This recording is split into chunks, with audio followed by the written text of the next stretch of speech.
Last class में मैंने जो क्वेश्चन दिया था करने को, उसका आंसर्स मैं डिस्क्लोज कर रही हूँ। That is memorandum branch cash account जो बनाओगे उसकी बैलेंसिंग फिगर आएगा closing balance of cash, that is 980। Then memorandum branch debtors account बनाएंगे, उसमें balancing figure will be at credit side, that is cash received from debtors ₹6,600। फिर branch managers का commission जो हमें निकालना है 5/105 करके आएगा, that is 90, and net profit transfer to general P&L account is 1790। So these are the answers.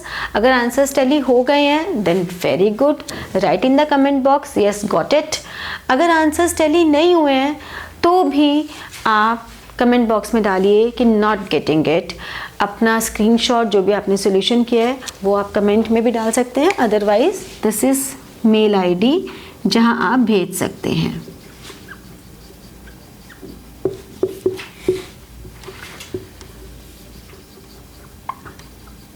इस पर अपना स्क्रीनशॉट भेज दें तो आई विल चेक इट कि कहाँ मिस्टेक हुई है, ठीक है।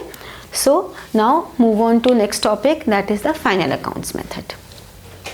अब नेक्स्ट हमारे पास आता है फाइनल अकाउंट्स। अब फाइनल अकाउंट्स में हम लोगों ने क्या बनाना सीखा है? Trading account, profit and loss account, यही सीखा है ना। तो वही बनाना है जैसे हम नॉर्मल फाइनल अकाउंट्स बनाते हैं। अब वो ब्रांच के कंटेक्स्ट में बना देना है, branch trading and profit and loss account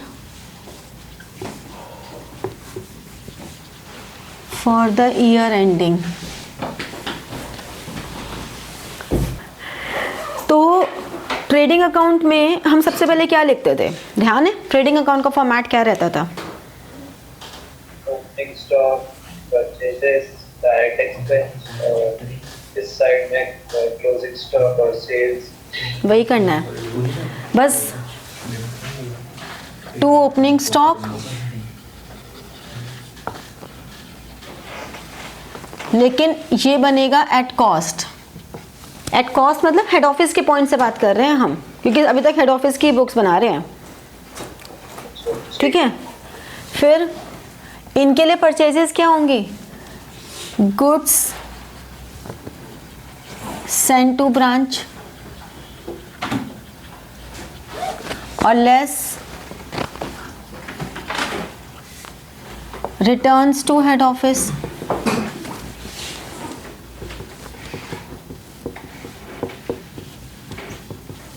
है ना, यही होंगी। ब्रांच की बुक्स बनती है, ब्रांच की बनती है। ब्रांच के लिए trading account and P&L account बना रहे हैं, बुक्स तो हेड ऑफिस की हैं। तो उसमें हमने कहा ओपनिंग स्टॉक कितना है? Goods send to branch less returns to head office. यही तो परचेजेस है ना, बेसिकली परचेजेस लेस रिटर्न्स। फिर अगर डायरेक्ट परचेजेस किए हैं तो टू डायरेक्ट परचेजेस, अगर ब्रांच ने कुछ डायरेक्ट परचेजेस किए हैं तो, ठीक है। अगर कोई डायरेक्ट एक्सपेंसेस हुए हैं तो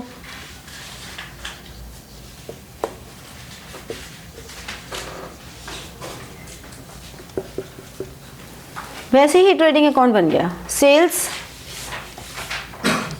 बाय सेल्स कुछ कैश पे हुई होंगी, कुछ क्रेडिट पे हुई होंगी, और हमने इसमें लेस कर दिया। कुछ रिटर्न हुई होंगी, तो कैश पे हो गई, क्रेडिट पे हो गई, रिटर्न हो गई।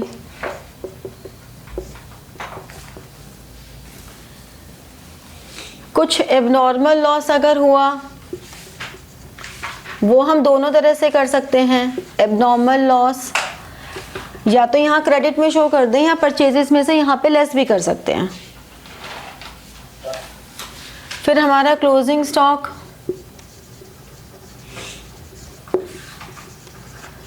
क्लोजिंग स्टॉक हमारा कुछ तो डायरेक्ट परचेजेस से निकला होगा,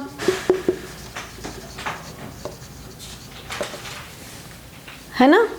क्लोजिंग स्टॉक हमारा नॉर्मल लॉस यहाँ पे क्यों आया? एबनॉर्मल लॉस दो जगह हो सकता है ना, हम या तो उसको यहाँ दिखा दें क्रेडिट में या परचेजेस में से लेस कर दें, एक ही बात है। ठीक है, क्लोजिंग स्टॉक हमारा डायरेक्ट परचेजेस में से भी हो सकता है, या हो सकता है सप्लाइड फ्रॉम हेड ऑफिस हो, या हो सकता है कुछ in transit PO. Closing stock हमारा तीनों तरह से आ सकता है। ठीक है, अब इससे हमारी बैलेंसिंग फिगर क्या आएगी, या तो इधर आएगा ग्रॉस प्रॉफिट,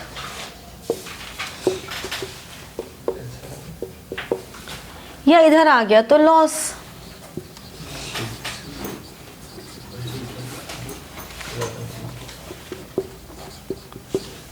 ये हमने ट्रेडिंग अकाउंट यहीं पे किया और हमने एक ही फॉर्मेट बनाया है, इसीलिए मैं कंटिन्यूएशन में ले आए। बाय ग्रॉस प्रॉफिट, या तो ये ग्रॉस प्रॉफिट यहां आ गया या लॉस यहां आ गया।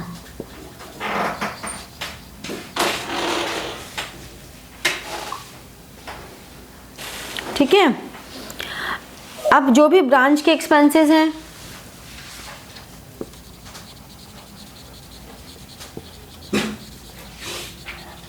वो ब्रांच एक्सपेंसेस यहां आ गए।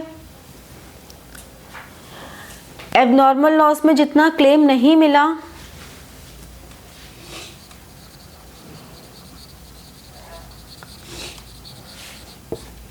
क्लेम नॉट एक्सेप्टेड, ये बिल्कुल हमारा सिंपल ट्रेडिंग P&L है, इसमें कुछ नया नहीं है। और अगर क्लेम मिला तो to by bank, insurance claim received, वो प्रॉफिट हो गया। इनफैक्ट तुम इसको ऐसे भी डाल सकते हो, जैसे यहां से ये जो एबनॉर्मल लॉस था ना, ये पूरा का पूरा यहां डाल दिया। क्लेम नॉट एक्सेप्टेड भी छोड़ दो, ये पूरा का पूरा क्लेम यहां डाल दिया और इसमें से इंश्योरेंस क्लेम यहां डाल दिया।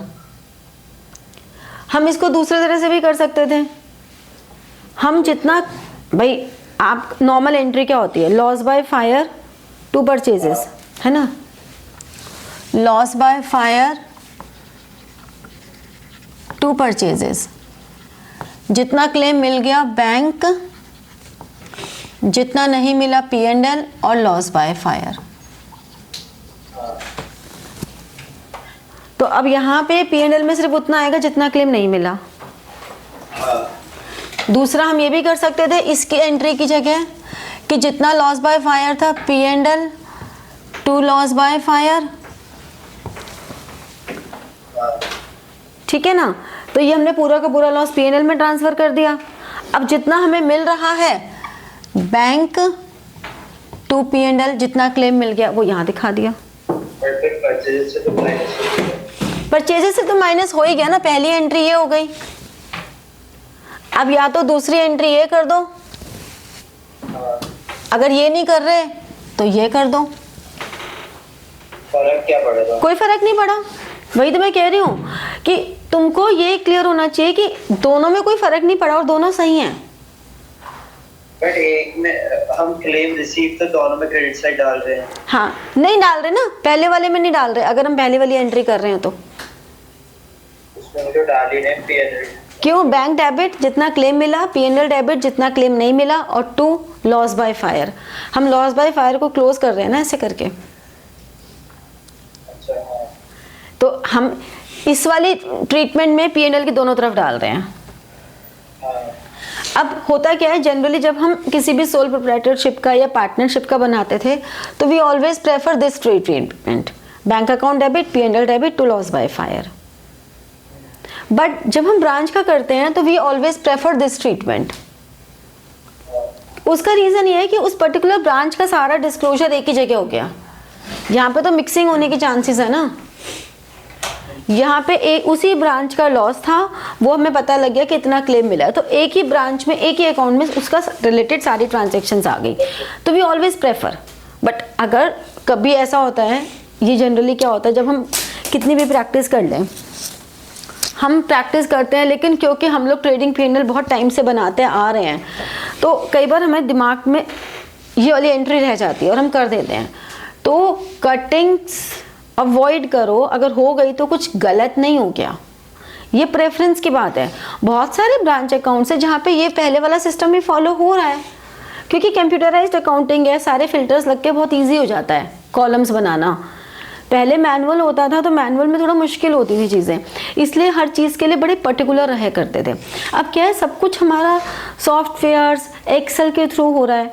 अब तो एक्सेल से भी एडवांस चीज़ें आ गई हैं, तो अब उसमें क्या दिक्कत, उसमें इतने सारे फिल्टर्स लगा के हम आराम से कर सकते हैं। जितनी ब्रांचेज हैं एक ही एक्सेल शीट पे काम कर सकते हैं। पहले हर ब्रांच के लिए अलग अलग लेजर्स बनते थे, अलग अलग उनकी पूरी बुक्स ऑफ अकाउंट्स होती थी। अब नहीं है ऐसा, अब एक ही एक्सेल शीट है, उसी एक्सेल शीट में एक ही वर्कशीट पे सारा काम हो रहा है। जब तुम लोगों की ट्रेनिंग होगी इंटर के बाद, तो तुम्हारी कुछ 15 डेज की ट्रेनिंग होती है, उसमें तुम्हें ये पूरा सॉफ्टवेयर सिखाए जाते हैं। इसीलिए क्योंकि काम तो तुम्हें इन्हीं पे करना है, मैनुअल अकाउंटिंग थोड़ा करनी है अब तुम्हें, तो तुम्हें वो सब सिखाए जाएंगे। तो इसलिए एग्ज़ाम में भी अब इतने ज़्यादा हार्ड एंड फास्ट रूल नहीं है कि तुमको यही करना है, सिखाए दोनों जा रहे हैं अभी भी, क्योंकि हमारा जो क्वेश्चंस हैं वो हम अभी भी थोड़े से ट्रेडिशनल वे में ही करते आ रहे हैं, उनमें चेंजेस नहीं हुए हैं, इसलिए बस। अब इसको करके to net profit transfer to general P&L account या net loss transfer to general P&L account, बस।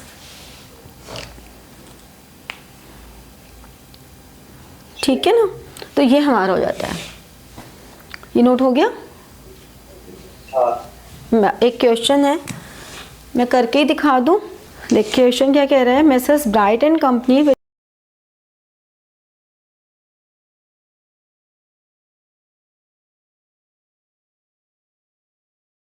its head office in Madras invoiced goods to its branch at Bombay 20% less than the catalog price which is cost plus 50। अब यहाँ पे थोड़ी सी working भी ज़रूरी है करनी। क्या कह रहे हैं वो, कैटलॉग प्राइस का मतलब क्या हुआ, के ऊपर भी जो सरप्लस, हाँ, यानी कि अगर हमारा कॉस्ट 100 है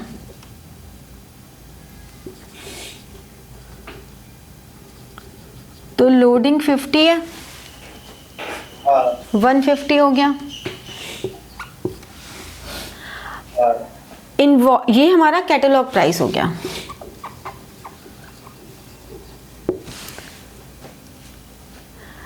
फिर इनवॉइस प्राइस क्या कह रहा है, invoice 20% less than the catalogue price.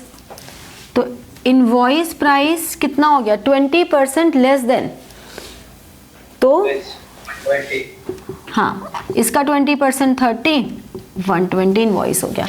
अब हमें यही ध्यान रखना है कि हमें कौन सी फिगर कैटलॉग प्राइस पे दी हुई है, कौन सी फिगर इनवॉइस पे दी हुई है और कौन सी कॉस्ट पे दी हुई है, ये हमें ध्यान से देखना है। With instructions that cash sales were to be made at invoice price. अब यहाँ पे देखो, जो हमारी कैश सेल्स हैं वो इनवॉइस प्राइस पे हैं, जबकि जो क्रेडिट सेल्स हैं वो कैटलॉग प्राइस पे हैं।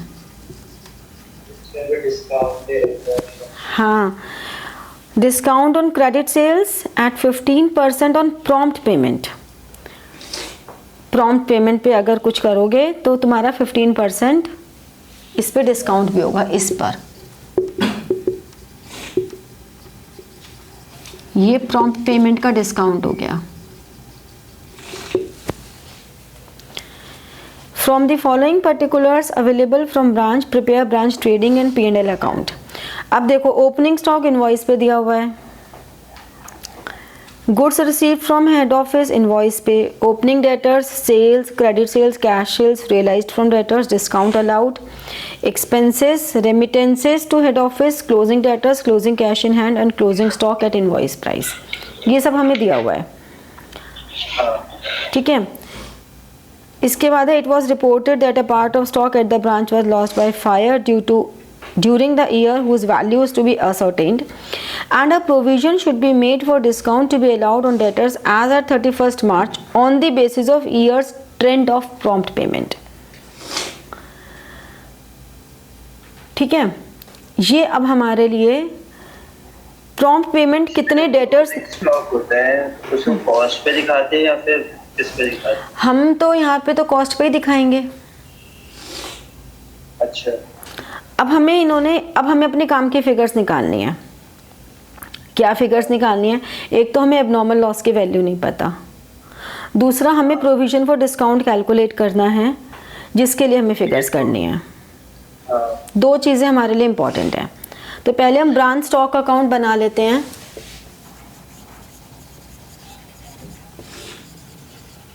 Branch stock account opening balance क्या है ब्रांच स्टॉक का? 12,000। हाँ, ये इनवॉइस पे बना रहे हैं हम।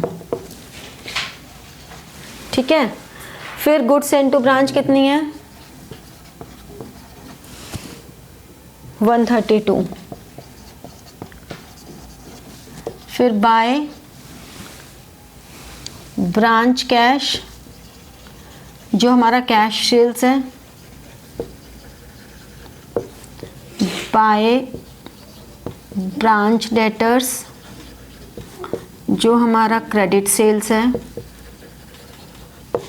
कितनी है कैश सेल्स हमारे पास? 46,000 और क्रेडिट सेल्स हैं 1 लाख। लेकिन अब क्योंकि हम इनवॉइस पे बना रहे हैं तो ये तो हम 46 लिख देंगे, लेकिन जो क्रेडिट सेल्स हैं वो तो कैटलॉग प्राइस पे हैं, उनको हमें इनवॉइस पे कन्वर्ट करना पड़ेगा। यूनिफॉर्मिटी तो मेंटेन रखनी पड़ेगी ना। तो कितनी थी ये? 1 लाख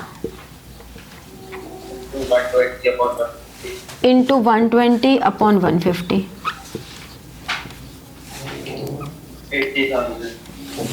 80,000। एबनॉर्मल लॉस ही हमें निकालना है। ये हमारी बैलेंसिंग फिगर आएगी और by balance CD.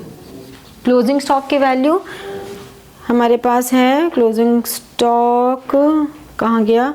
Invoice price पे 15,000। निकालो कितना आ गया? ये आ गया 144 माइनस दिस 80, 126, 131, 141, 3,000।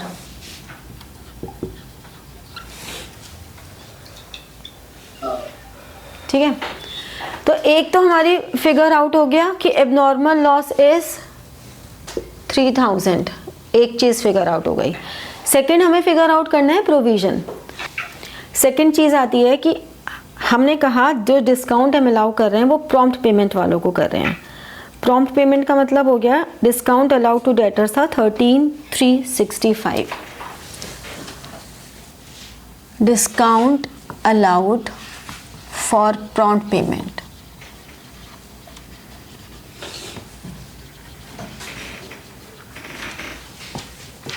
₹13,365 और कितना परसेंट डिस्काउंट दे रहे हैं हम उन्हें? This is 15% discount. It means this value is equivalent to 15%। तो डेटर्स कितने हो गए जिन्होंने प्रॉम्प्ट पेमेंट की? Debtors who made prompt payment 13,365 15 into 100 कितने हो गए? 89,100। ठीक है, टोटल डेटर्स कितने हैं? ओपनिंग बैलेंसेस थे हमारे पास डेटर्स का 10,000, क्रेडिट सेल्स हमने की 1 lakh. Opening debtors plus credit sales 10,000 के ओपनिंग डेटर्स थे और क्रेडिट सेल्स कितनी हुई हमारी? 1 लाख की।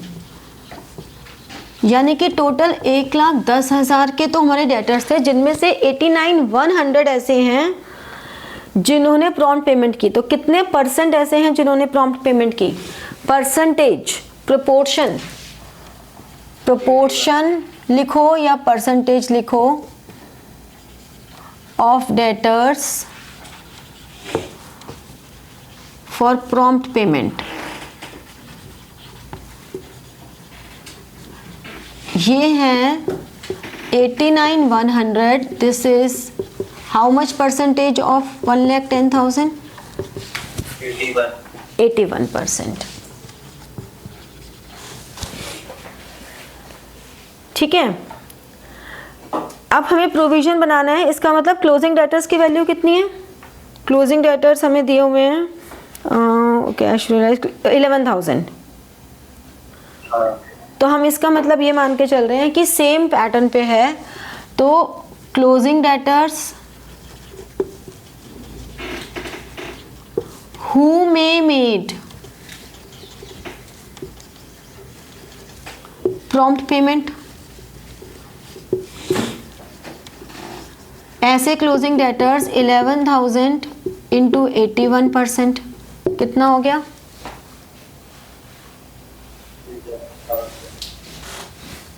11,000 का 81% कैलकुलेट 8910. तो प्रोविजन फॉर डिस इसका 15% हो जाएगा. 1337. ये हमारे पास प्रोविजन आ गया. अब हमारे पास बेसिक सारी फिगर्स कैलकुलेट हो गई हैं. अब हमें बस काम क्या रह गया? हमारा ट्रेडिंग और P&L अकाउंट. ये नोट कर लिया? हाँ. ठीक है. तो जो मेहनत हमने वहाँ पे बचाने की कोशिश की थी जब हमने ब्रांच स्टॉक अकाउंट बनाया, वो मेहनत हमें अल्टीमेटली यहाँ करनी ही है. ठीक है, यही जैसे कि 2 ओपनिंग स्टॉक. ओपनिंग स्टॉक कितना था? ओपनिंग स्टॉक की वैल्यू थी 12,000. इनवॉइस पर था ना, तो ये तो कॉस्ट पे बनेगा ना.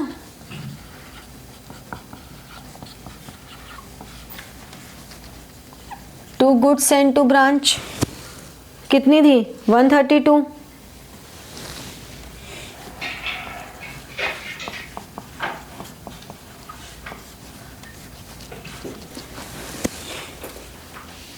तो इसलिए जो उस समय मैं कह रही थी कि हार्डली मेक एनी डिफरेंस, कोई फ़र्क नहीं पड़ता. हम अगर उसको कॉस्ट पे बनाते तो हमें यहाँ नहीं करना पड़ता, हमने वहाँ इनवॉइस पे बनाया तो हमने यहाँ करना पड़ा. तो हार्डली मेक एनी डिफरेंस. फिर by sales, cash, credit, return तो कुछ थी क्या? रिटर्न कुछ था ही नहीं. Bye abnormal loss,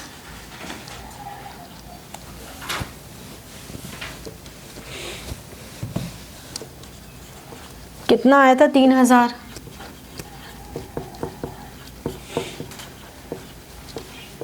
by closing stock, closing stock की वैल्यू कितनी थी? 15,000.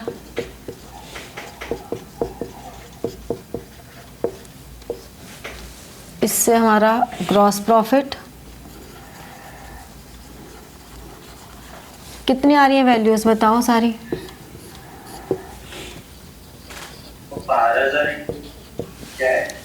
12,000 इंटू 100 अपॉन 120, ये 10,000 आ गया. ये आ गया 1,10,000. कैश सेल्स हमारे पास है 46 और क्रेडिट सेल्स है 1,00,000. 120 तो हमारा क्या इनवॉइस था इसका? हाँ, ये देखना बेटा, ये 120 इनवॉइस था ना. हाँ, अच्छा 150 कैटलॉग. 150 कैटलॉग था. तो 146 और ये कितना आ जाएगा? 3,000 इंटू 100 अपॉन 120, ये कितना हुआ? 500, 200, 2500. फिर क्लोजिंग स्टॉक की वैल्यू निकाल लो.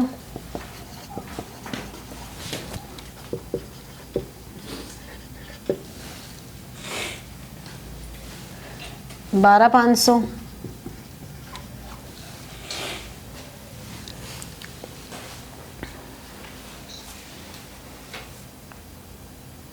हो गया? एक से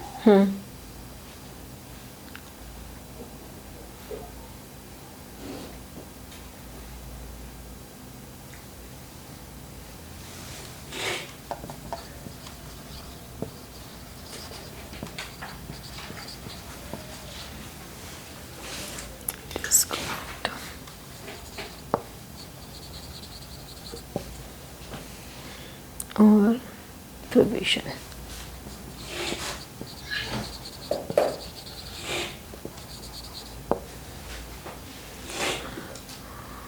ब्रांच एक्सपेंसेस,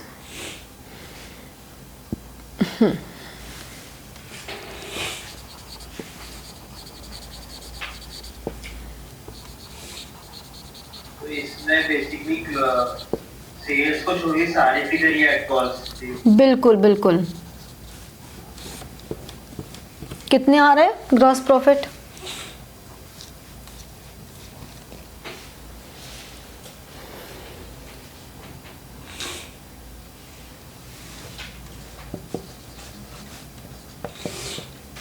$40,500।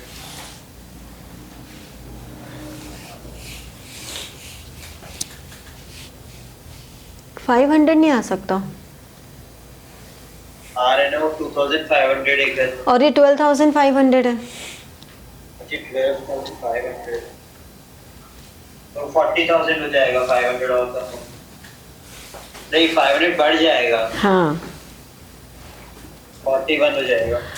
तो अब हमारा 41,000 आ गया ग्रॉस प्रॉफिट। 41,000 ग्रॉस प्रॉफिट और ब्रांच एक्सपेंसेस हैं 6,000, एबनॉर्मल लॉस है 2,500, डिस्काउंट जो हमने बनाया दिया हुआ था हमें डिस्काउंट 13,365, फिर हमें प्रोविजन की वैल्यू हमने निकाली थी 1,337, तो हमारा नेट प्रॉफिट बैलेंसिंग फिगर आ जाएगी। ठीक है ना?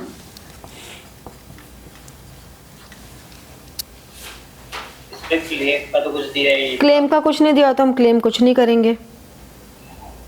ये सारा जब तुम कैलकुलेट करोगे अब तो तुम्हारा जो नेट प्रॉफिट है दैट वुड बी 17,798